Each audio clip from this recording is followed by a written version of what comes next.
It's Danny Flexen here for SecondsOut. Delighted to be joined by Jeamie TKV here at the Ben Davison Performance Centre in Harlow. Jeamie, how you doing? I'm doing great. Glad to hear it.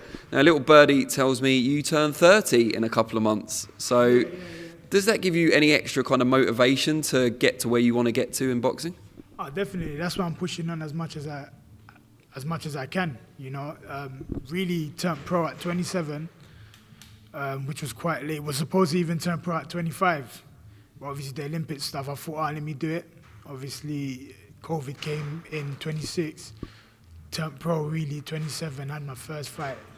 And then now we're pushing on, I'm 29, pushing on to 30. And that's the reason why I've been pushing on to harder fights rather than taking the easy step, you know, so I can get to the top quicker than expected. Yeah. Do you ever regret not turning to boxing as a sport earlier, getting involved earlier? Because then obviously you would have turned pro earlier and so on. You know what? I started boxing at 18.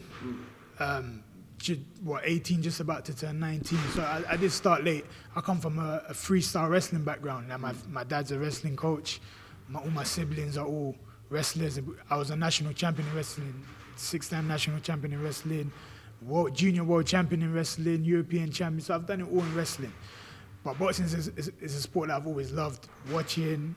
Even the games you like playing and you wanted to be in. You know what I'm saying? So I just really like boxing. When I gave boxing a go, I got told that I have potential. And the fact that I was told I got potential and I can make millions, shit, I'm still here trying to make that million. You know what I'm saying? But I just got told I had a lot of potential and I stuck with it and I really enjoyed it. So here we are.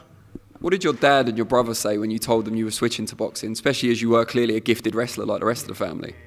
You know, my dad supported it. My dad said, stop wrestling, go do boxing.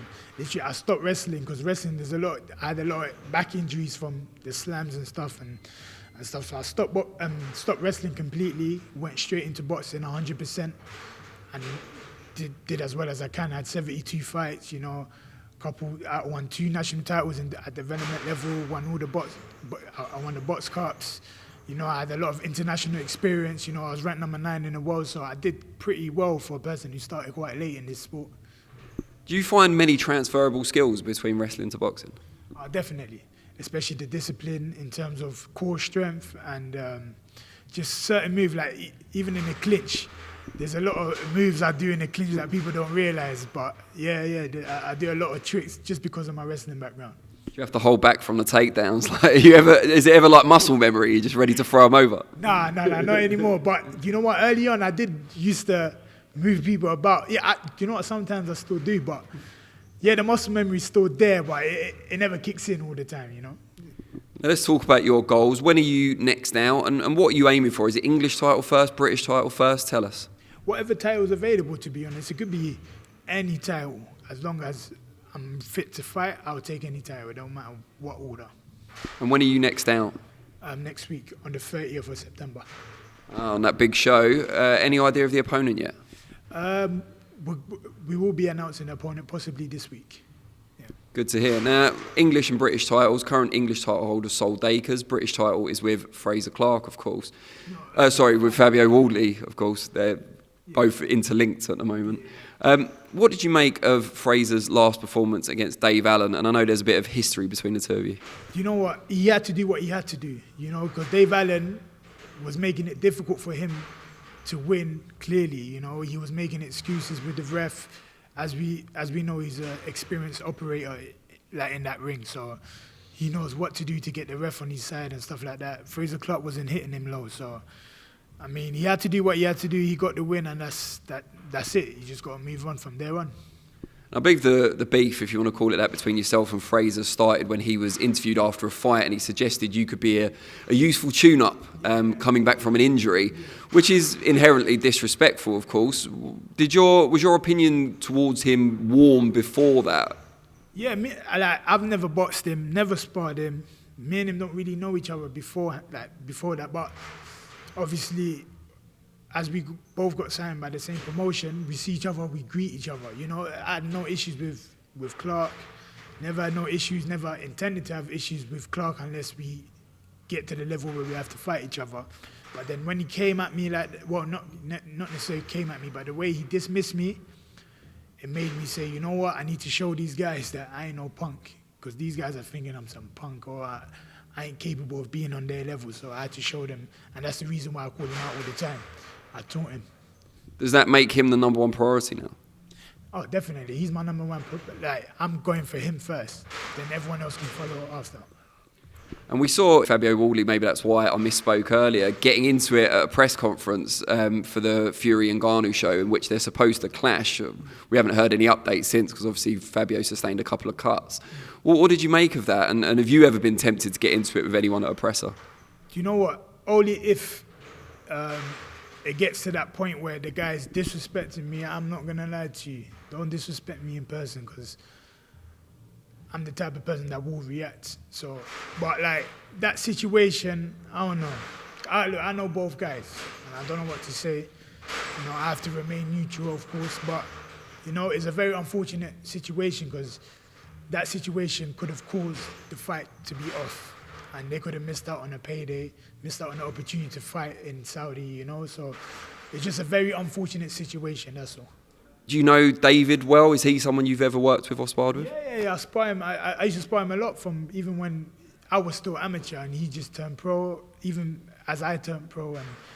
But I know him very well. You know, we got a lot of mutuals as well. But Fabio's my gym mate.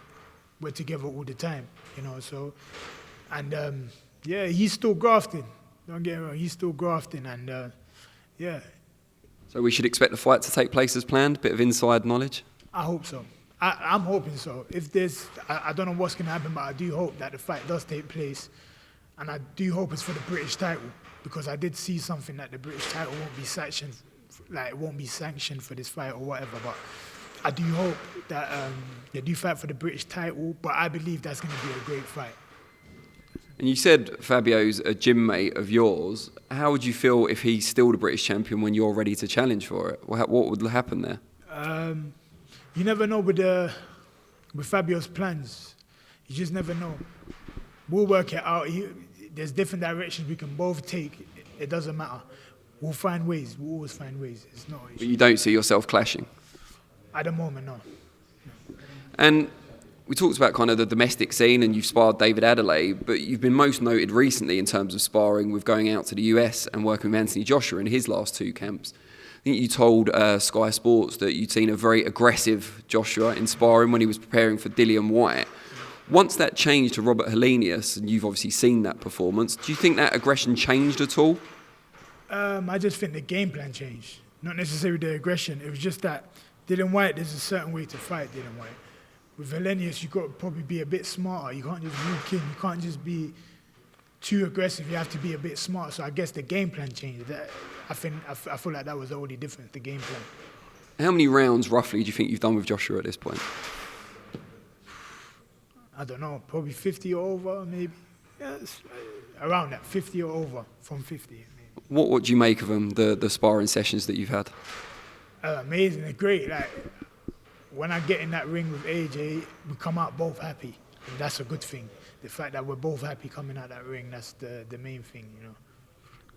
Did you spar him before he was with Derek James? No. So you can't comment on it how much his style's changed, but what's impressed you about AJ when you've been here and you've got to see him and work with him up close?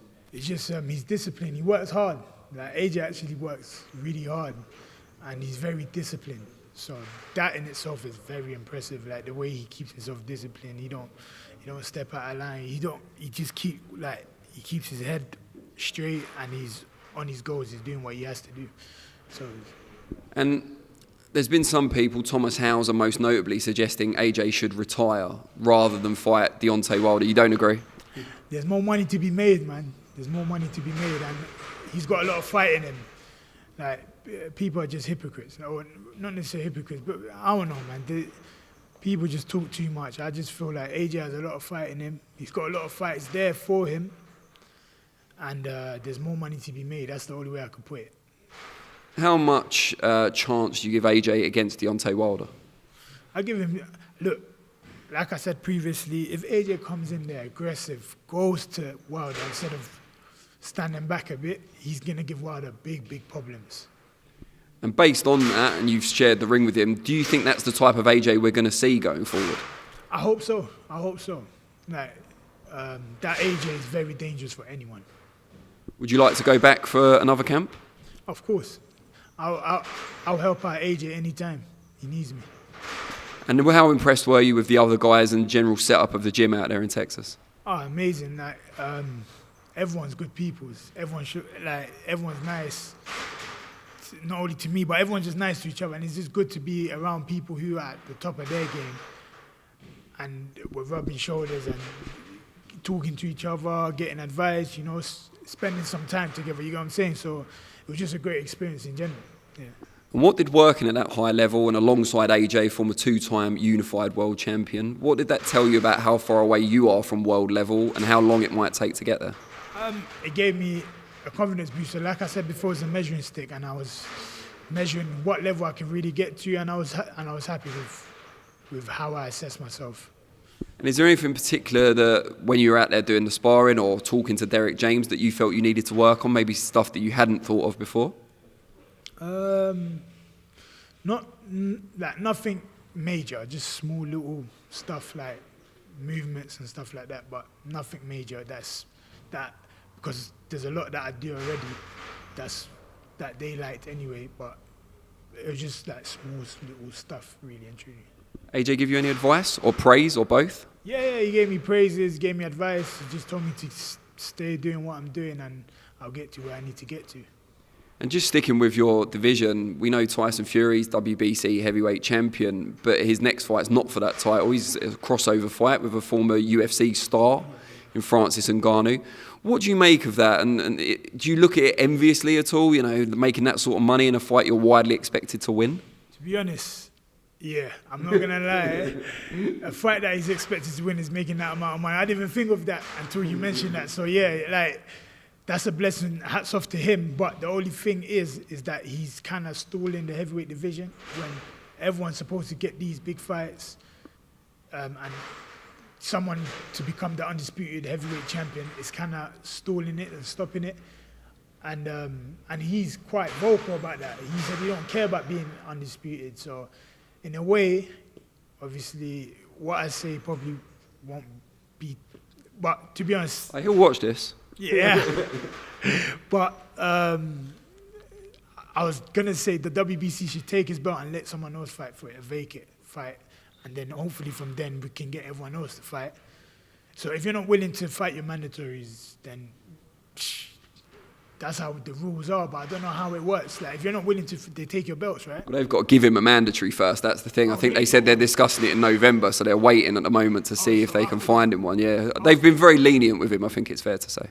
Okay, yeah. I mean, it's Tyson Fury. I guess he makes them happy, he makes them money. So you get me. He has a lot of pull in that. But if he does get the mandatory and he doesn't fight him, then that'll be an issue. But the fact that he hasn't got none, then ain't no issue. You can fight Francis Ngannou.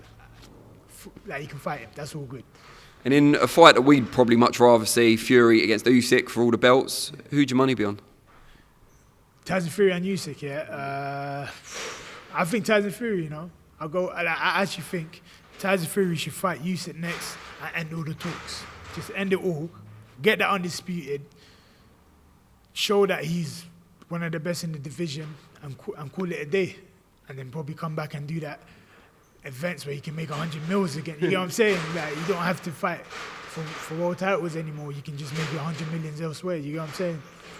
Just finally, when did Jeamie TKV shorten to Jeamie TKV, and whose idea was it? So it was myself. TKV's always been a name that I've used, even in wrestling as well. Nah, like literally, just in the area. Yeah. So as an amateur, I was TKV. As a pro, I'm TKV. For me, I look at it as two different people. Fresh, new slate. TKV, someone else. TKV is better than what TKV was. So it makes me feel like a new person. Everything is new, and when I'm in that ring, I'm a new person. You know what I'm saying? So everything that TKV did is the past.